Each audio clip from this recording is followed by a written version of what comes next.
Okay, I'm going to show you now how to do the basic hand signals for the sit, the down and the stand.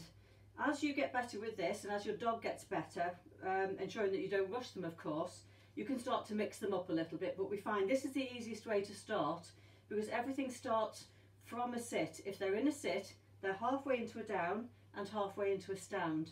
Now Dottie is actually quite elderly, she's 14, so maybe a little bit slow with some of it, but it's not a problem because that can also show how you can work with a puppy that's not really that interested or a little bit more stubborn. So we start off with her in a sit by having the treat in the thumb and forefinger, as so, and you bring the hand from the nose to the back of the head. As her bottom touches the floor, I tend to give a thumbs up as well, good girl, and give her the treat. Okay, the reason I give the thumbs up is that it's a visual signal as well. She's also going deaf, so it's help her later on in life as she's going deaf. Good girl. Then I'll take the treat from her nose, straight line to the floor. If you take the treat away, she will stand up to reach it. So I'm going to take it a straight line to the floor. As she goes into position, never mind looking at the camera, good girl, down. I'll give her a thumbs up, give her a treat. Now this is where she gets a bit stubborn, a bit old, as we all do. So I guide her in to get back into a sit again, good girl. And then for the stand, I bring the hand facing her parallel to the floor.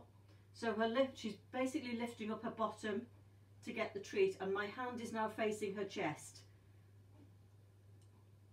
Hello.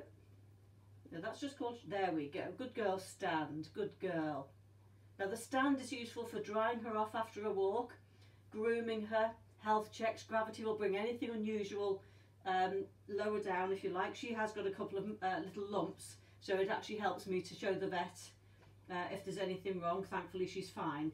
So the hand signals one more time, hopefully in succession. So come on Dottie, over here. Good girl. Sit. Good girl. And down. Good girl. Back into a sit. We need to bring that away. There we go. Good girl. And a stand.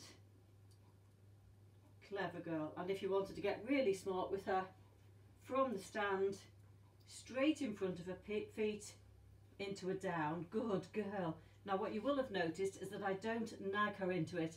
I don't keep repeating what I want her to do. I ask her once to do it, I leave the hand signal in place, and then as she's gone into position, I'll then tell her what I want her to do. What a good girl. Well done.